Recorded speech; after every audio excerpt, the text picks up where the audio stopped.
বৈঠকের পর তারা দাবি করেছেন যে সিপি স্বীকার করেছেন যে তারা যেসব পদ্ধতিগুলো তারা ইঙ্গিত করেছেন সেগুলো অনেক ক্ষেত্রে কলকাতা পুলিশ ভুল করেছে, সেটা স্বীকার করেছেন এবং তিনি বলেছেন যদি উদ্যোগের কর্তৃপক্ষ চায় তার পদ ত্যাগ অসম্ভব।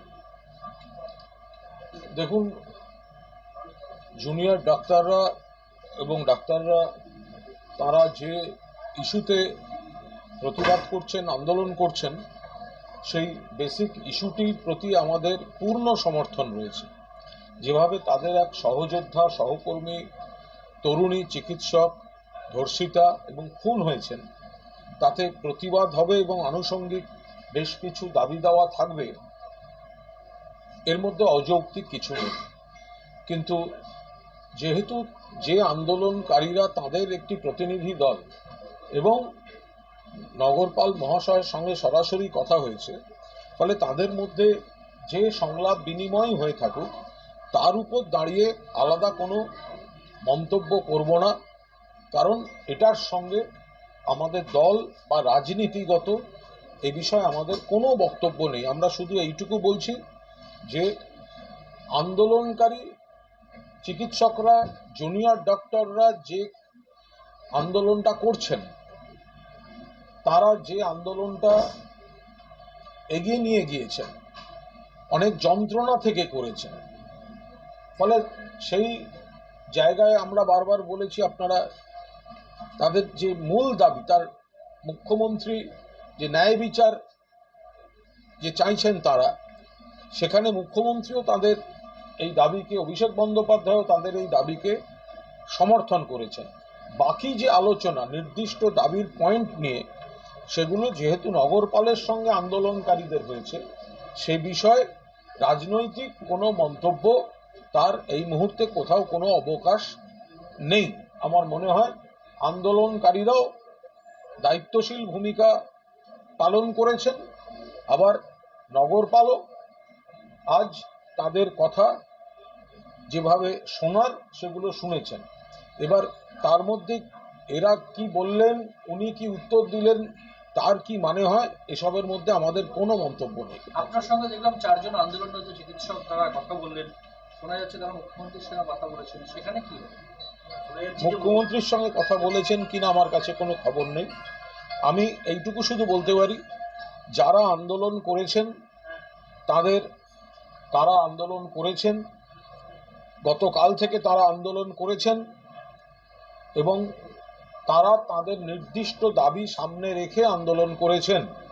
তাদের মনে যন্ত্রণা আছে, তাদের ন্যায় বিচারের প্রতি দাবি আছে এবং তার উপর দাঁড়িয়ে তারা জুনিয়র ডক্টররা এবং ডাক্তারবাবুরা আন্দোলন করেছেন।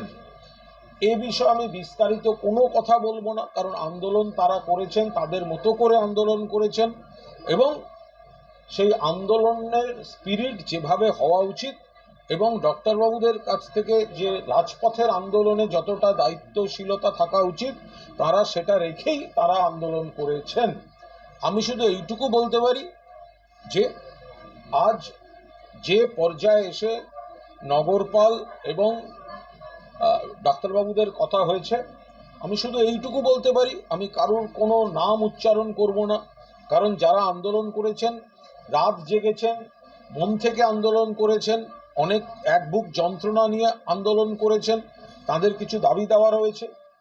আমি শুধু এইটুকু বলতে পারি, আমি কারোর কোনো নাম উচ্চারণ করব না। আমি এটুকু বলতে পারি, সকাল থেকে যারা আন্দোলন করছেন লালবাজারের ওই জায়গা থেকে, তাদের সঙ্গে তারা কোনো একটি যোগাযোগ তারা করেন এবং পরবর্তীকালে অত্যন্ত মানবিক দৃষ্টিভঙ্গিতে সংবেদনশীল মন নিয়ে মাননীয় মুখ্যমন্ত্রীও গোটা বিষয়টির টাচে ছিলেন এবং শেষ পর্যন্ত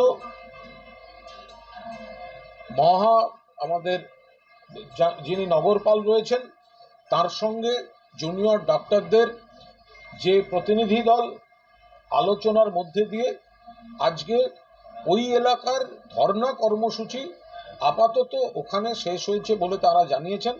যারা আন্দোলন করছিলেন তাদের আন্দোলনের যৌক্তিকতা, আন্দোলনের যন্ত্রণা, তার সঙ্গে আমরাও পুরোদস্তুর সহমর্মী।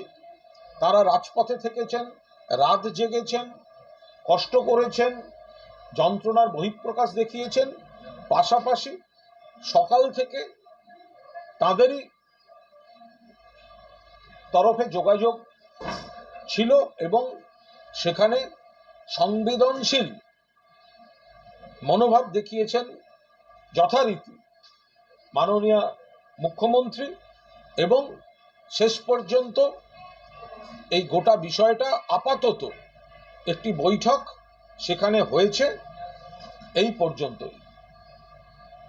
সঞ্জীব ঘোষকে আজকে আদালতে আলিপুর আদালতে তোলা হয়। সেই সময় তাকে ঘিরে চোর স্লোগান ওঠে এবং অনেকেই বলছেন বিরোধীরা যে রাজ্য সরকার বাঁচানোর চেষ্টা করেছিল, কিন্তু সিবিআই।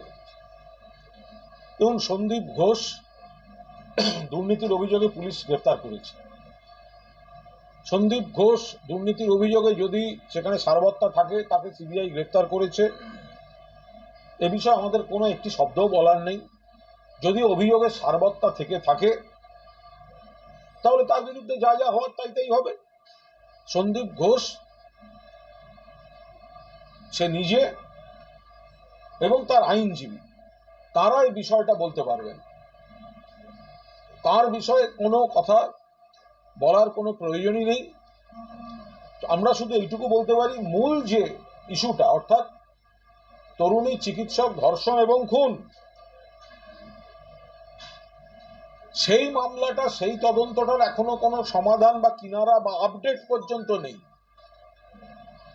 দুর্নীতির অভিযোগে সন্দীপ ঘোষের বিরুদ্ধে যা যা যা যা ব্যবস্থা নেওয়ার হোক, উচ্ছন্নে যাক, এগুলো আমাদের সাবজেক্ট নয়। কিন্তু খুনের ঘটনাটা, ধর্ষণের ঘটনাটা যেটুকু যা করেছে, 24 ঘন্টার মধ্যে গ্রেফতার কলকাতা পুলিশ করেছে। সিবিআই এখনো পর্যন্ত রেজাল্ট নেই, কোনো আপডেট নেই। ফলে এটুকু বলতে পারি যে সিবিআই মূল মামলার আপডেট দিতে হবে। মূল মামলায় অ্যাকশন চাই। তদন্ত, দুর্নীতি নিয়ে সন্দীপ ঘোষকে ধরেছেন, ধরুন, কিন্তু ওটা যেন নাকের বদলে নরুন না হয়।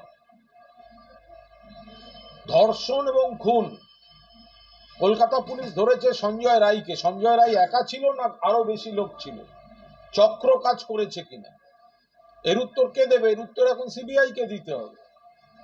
ফলে এই তদন্তটা, এই দুর্নীতির অভিযোগে অ্যারেস্টটা নিয়ে এই আতিশয্য যেন মূল তদন্তটা ধামাচাপা দিতে, বা সিবিআই এর বিলম্ব, জাস্টিস ডিলেড মানে অ্যাকচুয়ালি জাস্টিস ডিনাইড, এতদিন হয়ে গেল। ফলে এই আপডেটটা সিবিআই কে দিতে হবে। বিরোধীদের অভিযোগ যে রাজ্য সরকার এই দুর্নীতি ধামাচাপা দেওয়ার চেষ্টা করেছিল, সিবিআই অ্যারেস্ট করে। এইটুকু বলতে পারি, সিবিআই যেসব অভিযোগের ভিত্তিতে সন্দীপ ঘোষকে অ্যারেস্ট করেছে, সেখানে সন্দীপ ঘোষের এই গোটা বিষয়টা নিয়ে যা যা আইনি পথে সিবিআই এগোবে, যা যা তথ্য প্রমাণ কোর্টের কাছে পেশ করবে, সিবিআই নিশ্চিতভাবে এগোক। সেখানে কেউ কোনো বাধা দিতে যাবে না, কেউ কোনো প্রশ্ন তুলতেও যাবে না। কিন্তু সঙ্গে মূল যে তদন্তটার জন্য সিবিআই এর আশা, সেই ধর্ষণ এবং খুনেরও সমাধান চাই। এই আর্জিকর কাণ্ডের প্রতিবাদে দীনবন্ধু মিত্র পুরস্কার ফেরাতে চাইছেন নাট্যকার চন্দন। দেখুন, মানুষের যন্ত্রণা হলে তার বহিঃপ্রকাশের অন্যতম জায়গা হচ্ছে কোনো পুরস্কার বা সম্মান ফেরানো। এবং বিশ্বকবি রবীন্দ্রনাথ ঠাকুরের ক্ষেত্রেও আমরা সেই পদক্ষেপ দেখেছিলাম। আরজি করের ঘটনা নিশ্চিতভাবে ভয়ঙ্কর এবং পৈশাচিক, মর্মান্তিক। যদি কারোর মনে আঘাত থেকে কেউ কোনো পুরস্কার ফেরানোর সিদ্ধান্ত নেন, নিশ্চিতভাবে তার সেটা সিদ্ধান্ত, সেই সিদ্ধান্তকে অসম্মান করার কোনো জায়গায় আমরা কেউ নেই। শুধু অনুরোধ করব যে আপনার নিজের গুণের জন্যই আপনার ওই সম্মানটি। আপনি বাংলার অতীতের ঘটনা এবং ভারতবর্ষের চারপাশের ঘটনার সঙ্গে তুলনামূলক বিচার করে এই ব্যতিক্রমী ভয়ঙ্কর ঘটনাটি যদি বিবেচনা করেন তাহলে ভালো হয়, কিন্তু আপনি যদি কোনো সিদ্ধান্ত নেন সেই সিদ্ধান্তকে অসম্মান করার বা বিরোধিতা করার কোনো মানসিকতা আমরা দেখাবো না। যে রাজ্যে যে চুক্তিভিত্তিক যে কর্মী নিয়োগ করা হচ্ছে তা নিয়ে হাইকোর্টের মামলা, তাদের প্রধান বিচারপতি প্রকাশ করে বলেছেন যে দেশের কোথাও এমনটা হয় না, এই চুক্তিভিত্তিক কর্মী নিয়োগ হচ্ছে ব্যতিক্রম এবং কখনো নিয়ম হতে পারে না।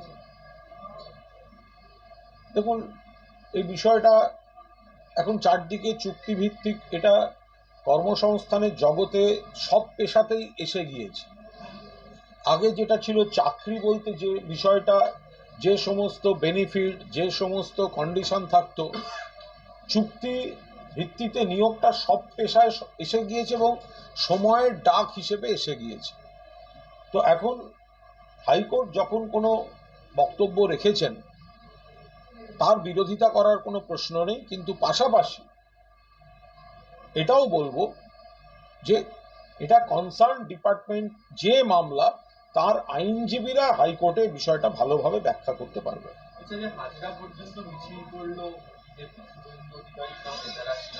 এবং তারা বলছেন আর হাজরা পর্যন্ত পরে কিন্তু হরিশ চ্যাটার্জি স্ট্রিট পর্যন্ত যাব, পুলিশ কিছু করতে পারবে না, এবং একই দিনে ফের নবান্ন, কালীঘাট, ত্রিপালা অভিযানের ডাক তারা দিচ্ছে। আমরা খুব স্পষ্টভাবে বলি, আরজিকরের ঘটনা ভয়ঙ্কর ঘটনা, মানুষ প্রতিবাদ নিশ্চিতভাবে করবেন এবং আমরাও বলছি জাস্টিস চাই, কারণ কলকাতা পুলিশ একজনকে ধরার পর এখন সিবিআই এর হাতে, আর উপরে মনিটর করছেন সুপ্রিম কোর্ট, ফলে তারা এখনো সিবিআই কোনো রেজাল্ট দিতে পারেনি। এক্ষেত্রে নাগরিক সমাজের আন্দোলন, তাদের বিরুদ্ধে আমাদের কোনো বক্তব্য নেই, কারণ আমরাও আমাদের দাবিও তাদের দাবির সঙ্গে সম্পৃক্ত। নাগরিক সমাজ যে প্রতিবাদ করছেন, যে প্রশ্নগুলো তুলছেন এবং ন্যায় বিচার চাইছেন, এই ন্যায় বিচারের দাবিটার সঙ্গে আমরাও পুরোদস্তুর সম্পৃক্ত। কিন্তু বিজেপি, কংগ্রেস বা সিপিএম একটি বিচ্ছিন্ন ব্যতিক্রমী পৈশাচিক ঘটনাকে রাজনৈতিকভাবে অপব্যবহার করে একটি সামাজিক ব্যাধি নিয়ে পশ্চিমবঙ্গে অরাজকতা তৈরির জন্য এরা যে কুৎসা করছে, তাদের জমানা, তাদের রাজ্যগুলোর ঘটনাগুলোকে ভুলিয়ে দিয়ে আমরা নিশ্চিতভাবে তার বিরোধিতা করব। তারা বিচার চায় না, তারা চেয়ার চায়। তারা মানুষের আবেগকে, নাগরিক সমাজের স্বাভাবিক এবং যুক্তিসম্মত আবেগকে বিপথে চালিত করে এই আবেগের সুযোগ নিয়ে রাজনৈতিক অরাজকতা তৈরি করতে চায়। আমরা তার বিরোধিতা করছি এবং করব। আরেকটা প্রশ্ন, যে সন্দীপ ঘোষের সঙ্গে আরো 3 জনকে গ্রেফতার করা হবে, তার মধ্যে আফসার আলী খান, যিনি মুখ্যমন্ত্রীর নাম উল্লেখ করে তিনি করেছিলেন, বেশ করেছে, অ্যারেস্ট করেছে। সন্দীপ ঘোষের সঙ্গে যারা অ্যারেস্ট হয়েছেন তার মধ্যে যদি ওই ছেলেটি থেকে থাকে, যার ভিডিওটা আমি নিজেও পোস্ট করেছিলাম, যে সেখানে আরজি করে দাঁড়িয়ে সিনিয়র চিকিৎসক এবং অধ্যাপকদের সামনে ওই ভাষায়, ওই শরীরী ভাষায়, ওই ঔদ্ধত্যে লোককে অপমান করে কথা বলা, ওই গলার জোর এবং মাননীয় মুখ্যমন্ত্রীর নামের অপব্যবহার, এতে সরকারের ক্ষতি, মুখ্যমন্ত্রীর ক্ষতি, দলের ক্ষতি। এই কাজগুলো যদি ওই ছেলেটি হয়ে থাকে, ওকে তো অনেক আগে ব্যবস্থা নেওয়া উচিত ছিল। সাহস পেল কি করে? কে সাহস দিল? যে ভিডিওটা দেখা গেছে, এই ধরনের অসভ্যতার জন্য মানুষ বিরক্ত হন। এই ধরনের অসভ্যতাগুলো প্রশ্রয় পেলে বিপদ ক্রমশ জটিল চেহারা নিতে থাকে। ফলে ওই ছেলেটি যদি গ্রেফতার হয়ে থাকে তাহলে সঠিকভাবে গ্রেফতার হয়েছে, অনেক আগে গ্রেফতার হওয়া উচিত ছিল।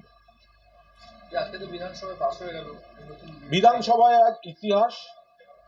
মমতা বন্দ্যোপাধ্যায়ের নেতৃত্বে তৃণমূল কংগ্রেসের মা মাটি মানুষের বাংলা সরকার মহিলাদের সুরক্ষায়, নারী নির্যাতন ঠেকাতে এবং নারী নির্যাতনকারীদের, ধর্ষকদের, যৌন নির্যাতনকারীদের, খুনিদের দৃষ্টান্তমূলক শাস্তি, আমৃত্যু যাবজ্জীবন থেকে শুরু করে মৃত্যুদণ্ড পর্যন্ত যে বিল আজ পাশ হলো, সেটা গোটা ভারতবর্ষকে পথ দেখাবে।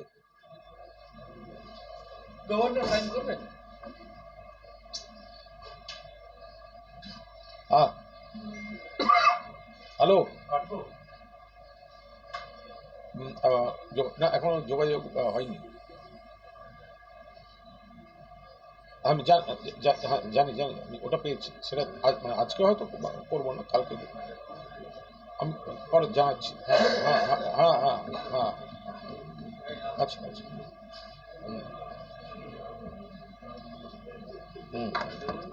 রাজ্যপাল সই করবেন? সই করবেন রাজ্যপাল? রাজ্যপালের তো উচিত অবিলম্বে এই বিল সই করা।